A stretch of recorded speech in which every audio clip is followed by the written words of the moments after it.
ముందుకన్నా బాబా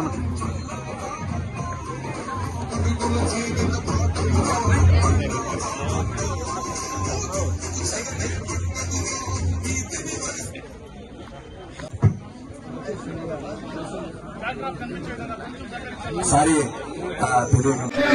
కేవలం 5,530 గత ప్రభుత్వం కంటే ఈ ప్రభుత్వంలో నెలకు పెంచిన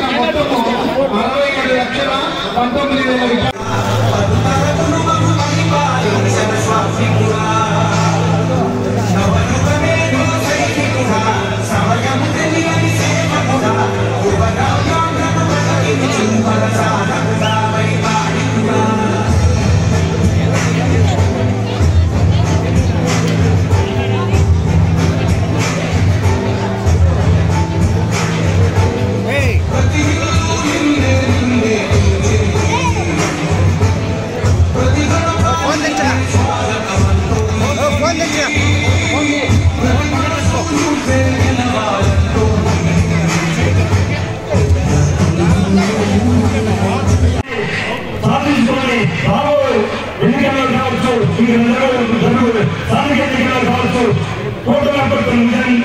67,19,000 మాధవరెడ్డి గారికి స్వాగతం సుస్వాగతం, శ్రీ రాజారెడ్డి గారికి స్వాగతం సుస్వాగతం, గౌరవనీయులు శ్రీ అయ్యూబ్ ఖాన్ గారికి స్వాగతం సుస్వాగతం, గౌరవనీయులు శ్రీ చిన్నారాయణ సుస్వాగతం, గౌరవనీయులు శ్రీ రమణ గారికి స్వాగతం సుస్వాగతం, గౌరవనీయులు శ్రీ లక్ష్మీపతిరాజు గారికి స్వాగతం సుస్వాగతం.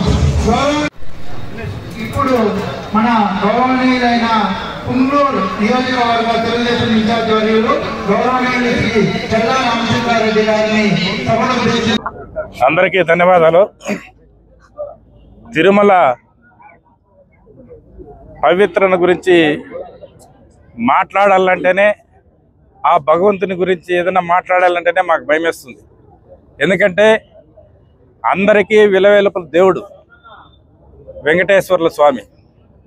అక్కడ ఇంత అపచారం, ఇంత కల్తీ నెయ్యి 5 సంవత్సరాలుగా జరుగుతూ ఉందంటే అక్కడుండే అధికారులు, అక్కడుండే విజిలెన్స్, అక్కడుండే మొత్తం బోర్డు చైర్మన్ల కానించి ఏం నిద్రలో ఉన్నారని చెప్పి నేను అడుగుతూ ఉంటాను. ఎందుకంటే కర్ణాటక డైరీ వాళ్ళు పూర్తిగా ₹1 లాభం లేకుండా భగవంతునికి అసలుతో నెయ్యి సరఫరా దాదాపు 10 సంవత్సరాలు చేస్తూ ఉన్నారు, 10-15 ఏళ్ళ నుంచి. కనీసము కొత్త వాళ్ళు వచ్చి టెండర్ వేసేటప్పుడు అధికారులు అవుతానేమి, బోర్డు అవుతానేమి, ఏ వస్తువైనా 300 మార్కెట్లో ఉంటే ₹150 మేము సప్లై చేస్తూ ఉన్నామంటే అప్పుడే ఆలోచన చేయాల. ఇతను నాణ్యమైనది సరఫరా చేస్తాడా భగవంతునికి, లేదంటే కల్తీ సరఫరా చేస్తాడని చెప్పి అక్కడున్న బోర్డు మెంబర్లకు, చైర్మన్కు, అధికారులకు అప్పటికప్పటికి దాని మీద ఒక అవగాహన తెచ్చుకోవడాల. అర్ధానికి సగానికి సగం రేటు కర్ణాటక ఫెడరేషన్ మిల్క్ వాళ్ళకే పూర్తిగా పైసా లాభం పెట్టుకోకుండా వాళ్ళు నెయ్యి సప్లై చేశారు. అటువంటిది క్యాన్సిల్ చేసి దానికంటే అర్ధ రేటుకు, ఎందుకంటే కల్తీ సరుకు మొత్తము కొవ్వులన్నీ పదార్థాలన్నీ వేరే జంతువులన్నీ వాడి వాటినన్నీ దీంతో కలిపి చేసి నెయ్యి సరఫరా చేస్తా ఉన్నారంటే అప్పట్లో అక్కడున్న విజిలెన్స్ అవుతేనేమి ఏమవుతుంది దాని మీద ఎందుకు ఎంక్వైరీ లేదని అడుగుతాను. అర్ధ రేటుకు సరఫరా చేసినప్పుడే ఎవరు అతని బయోడాటా ఏమి, బ్యాక్గ్రౌండ్ ఏముంది, అతనికి ఏమి కంపెనీ ఉంది, ఎంత టర్న్ ఓవర్ చేస్తాడను ఏమీ ఆలోచన చేయాల. ₹100 వస్తువు ₹50 ఇస్తాడమంటే చేసేసినాడు. పూర్తిగా అక్కడ కల్తీ నెయ్యితో ఈ 5 సంవత్సరాలు పోయిన 5 సంవత్సరాలు కూడా అక్కడ జరిగిందని చెప్పి పూర్తిగా నిర్ధారణ అయింది. ఇదంతా కూడా ప్రజలు పూర్తిగా గమనిస్తూ ఉన్నారు.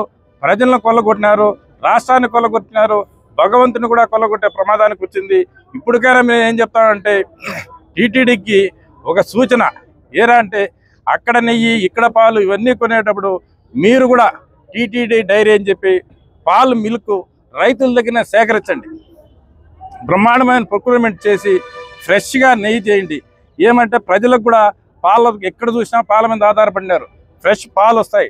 టీటీడీ వాళ్ళు దాన్ని సరఫరా తీసుకుని అక్కడనే ఫ్రెష్ నెయ్యి చేసి భగవంతుడికి మీరే సప్లై చేస్తే చాలా బాగుంటుంది. ఇదంతా రైతులు కూడా ఇక్కడంతా కూడా రైతులు పాడి రైతుల మీద ఆధారపడి ఉన్నారు. అవన్నీ కూడా టీటీడీ దృష్టికి మేము కూడా తీసుకుపోతాం. దీంట్లో పూర్తిగా ఇక్కడ జరిగిన కల్తీ దీని మీద పూర్తిగా మేము ఖండిస్తున్నాం.